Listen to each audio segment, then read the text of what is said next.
workers, pernah nggak kamu merasa tidak nyaman untuk berinteraksi atau merasa tertekan saat bekerja? Dan mungkin juga kamu merasa produktivitas kerja kamu terhambat. Banyak banget nih hal yang dapat mempengaruhi produktivitas kerja hingga kesehatan mental. Yap, salah satunya bekerja di lingkungan kerja yang toksik. Tidak sedikit juga para pekerja tidak menyadari bahwa dirinya ada di lingkungan kerja yang toksik.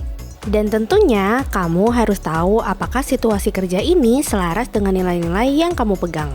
Yuk kita cari tahu dan kenali tanda-tanda lingkungan kerja yang toksik. Jangan lupa untuk subscribe YouTube channel Workerspedia, cek Instagram @workerspedia, dan website kita di workerspedia.id. Sat, langsung dapat kerja di Workerspedia.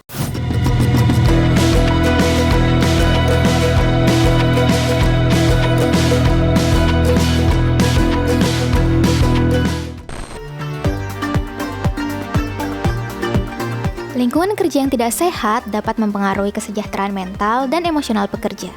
Tapi sebetulnya apa sih lingkungan kerja yang toksik? Yuk kita pahami bersama dengan seorang psikolog klinis yaitu Kak Anissa. Hai workers, perkenalkan saya Anissa Hartono, MPSI psikolog. Saya sehari-hari berprofesi sebagai psikolog klinis gitu ya. Dan di kesempatan kali ini kita akan membahas terkait lingkungan kerja toksik atau lingkungan kerja yang tidak sehat kayak gitu ya. Nanti apa itu, gimana ciri-cirinya, dan bagaimana untuk mengatasinya atau menghadapinya, kita akan bahas lebih lanjut ya.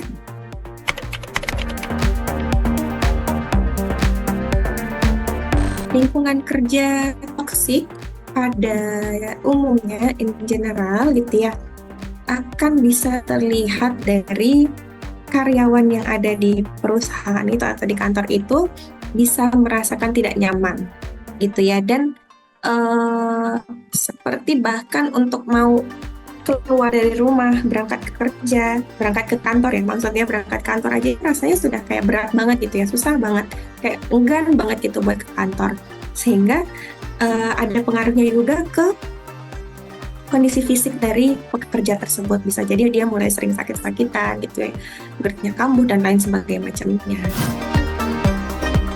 Wah, ternyata selain bisa berdampak untuk kesehatan mental kamu, lingkungan kerja yang toksik ini berpengaruh terhadap kesehatan fisik loh.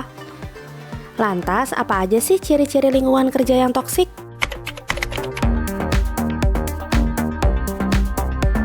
Jadi ciri-cirinya bisa dilihat dari misalnya tingkat kesejahteraan dari karyawan itu tuh berkurang atau sangat kurang.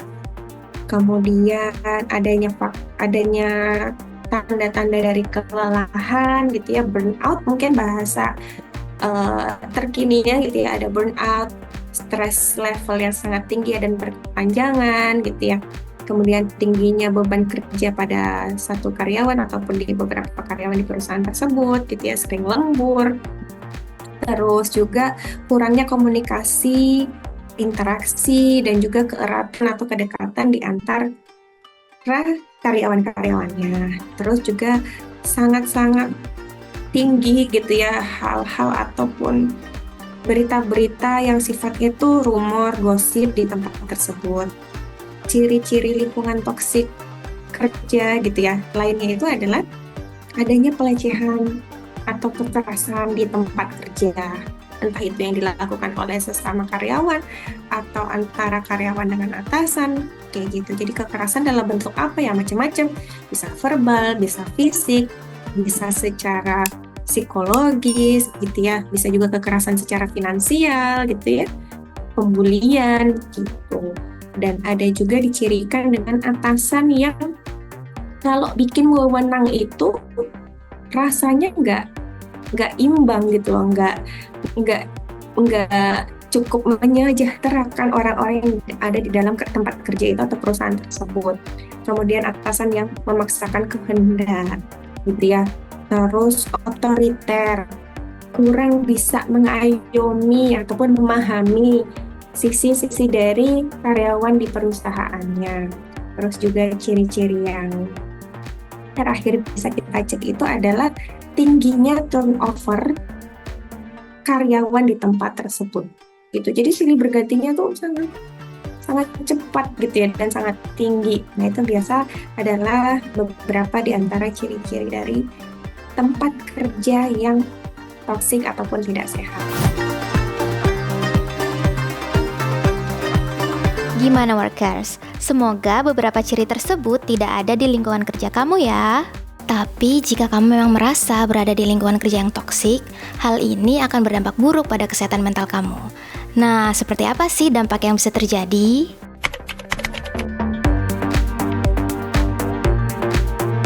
Ataupun dampak secara keseluruhan terhadap seseorang yang berada di lingkungan kerja toksik itu seperti apa?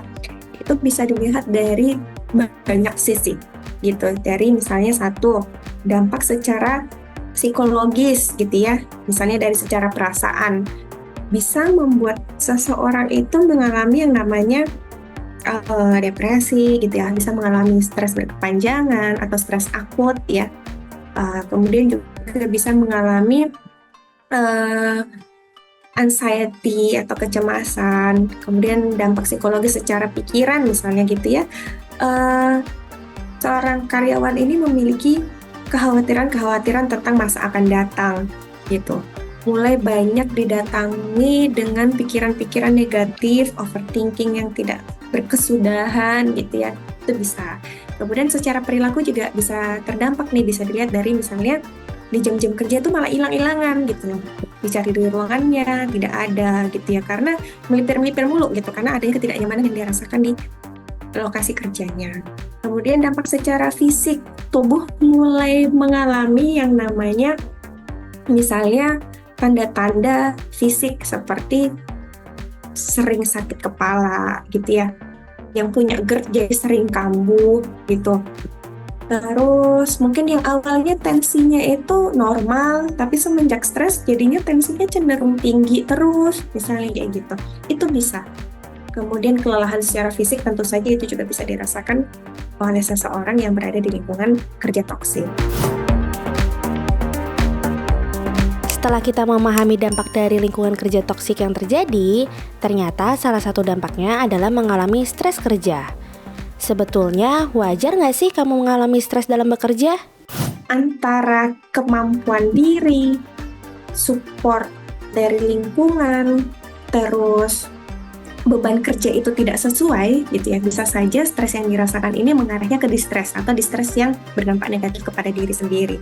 Itulah, carilah tempat, media, orang yang kamu rasa pas untuk berbagi tentang kesulitan yang sedang kamu rasakan.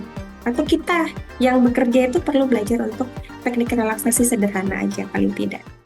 Bagaimana workers? Apakah kamu menemukan ciri-ciri lingkungan kerja yang toksik di lingkungan kerja kamu?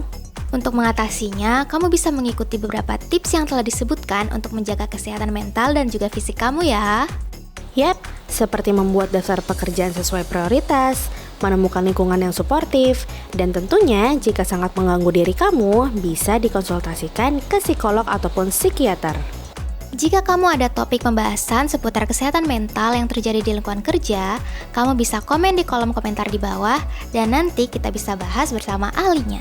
Jangan lupa untuk subscribe YouTube channel Workerspedia, cek Instagram @Workerspedia, dan website kita di workerspedia.id. Sat, langsung dapat kerja di Workerspedia.